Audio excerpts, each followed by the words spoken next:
चक्षुपाल नाम का एक व्यक्ति था जो बुद्ध का शिष्य था। चक्षु का अर्थ है आंखें, लेकिन दिलचस्प बात यह है कि चक्षुपाल स्वयं अंधा था। एक दिन महात्मा गौतम बुद्ध जेतवन विहार आश्रम पर थे। चक्षुपाल उनसे मिलने आए और बुद्ध को अपना श्रद्धा प्रणाम देने के बाद से आश्रम में ही रुक गए। एक दिन बुद्ध के कुछ भिक्षुओं ने कुछ मरे हुए कीड़ों को चक्षुपाल की कुटी के बाहर पाया। इसके बाद उन्होंने चक्षुपाल की निंदा करनी शुरू कर दी।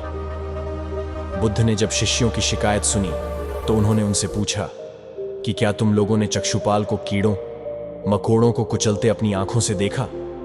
तो सभी शिष्यों ने मना कर दिया कि उन्होंने अपनी आंखों से तो कुछ नहीं देखा। तब भगवान बुद्ध ने उनसे कहा कि जैसे तुमने चक्षुपाल को कीड़ों को मारते हुए नहीं देखा, ठीक वैसे ही चक्षुपाल ने भी कभी उन कीड़ों को मरते हुए नहीं देखा। चक्षुपाल ने उन कीड़ों को जानबूझकर नहीं मारा है, इसलिए ऐसे में उनकी निंदा या भर्त्सना करना बिल्कुल उचित नहीं है। तब भिक्षुओं ने बुद्ध से पूछा कि भिक्षु चक्षुपाल अंधे कैसे हुए? क्या उन्होंने इस जन्म में या फिर पिछले जन्म में कोई पाप किए थे? तब बुद्ध ने उन शिष्यों को चक्षुपाल के एक पूर्व जन्म की कहानी बताई। बुद्ध बोले कि चक्षुपाल पूर्व जन्म में एक चिकित्सक थे। एक नेत्रहीन स्त्री सभी जगह चिकित्सा करवाकर हार चुकी थी।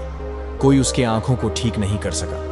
तब उसने चक्षुपाल से अपने नेत्रों की चिकित्सा कराई और उसने चक्षुपाल को यह वचन दिया था कि यदि वो उसकी आंखों की रोशनी लौटा देंगे तो वो और उसका पूरा परिवार भिक्षु चक्षुपाल के दास बन जाएंगे।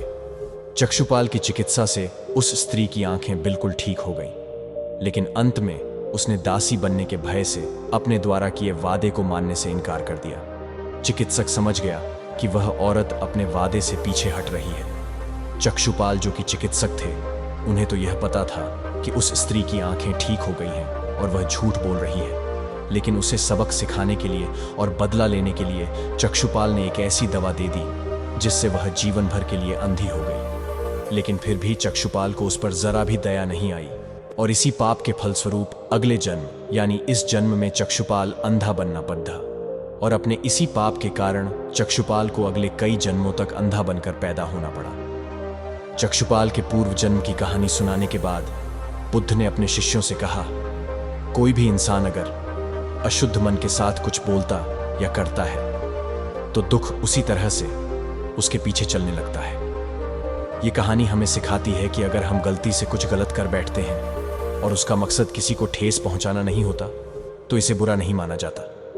ठीक वैसे ही जैसे जब चक्षुपाल ने अनजाने में गलती से जीवित चीजों को चोट पहुंचाई तो यह कोई बुरी बात नहीं थी, क्योंकि उसने जानबूझकर ऐसा नहीं किया था। यदि कोई किसी बुरी भावना के चलते कोई दूसरे के प्रति कुछ बुरा करता है तो उसे अपने कार्यों के परिणाम स्वरूप होने वाली बुरी चीजों का सामना करना पड़ेगा। चक्षुपाल के साथ यही हुआ। उसे अपने गलत कार्यों के परिणाम स्वरूप कई जन्मों तक अंधा पैदा होना पड़ा। जीवन में हम सभी ऐसे काम करते हैं जो अच्छे होते हैं और कुछ ऐसे भी होते हैं जो अच्छे नहीं होते। हम भी कभी कभी गलतियां करते हैं, लेकिन वास्तव में जो मायने रखता है वह यह है कि हम अंदर से कैसा महसूस करते हैं। अगर हमारे पास दयालु और अच्छा दिल है तो गलती होने पर भी लोग हमें समझेंगे और माफ कर देंगे। लेकिन अगर हमारे मन में नीच या आहत करने वाली भावनाएं हैं तो हम जो कुछ भी करते हैं या कहते हैं वह उन बुरी भावनाओं से प्रभावित होगा और फिर हमें अपने कार्यों के दुखद परिणामों का सामना करना पड़ेगा। उम्मीद करते हैं आपको हमारी गौतम बुद्ध की प्रेरणादायक कहानी पसंद आई होगी।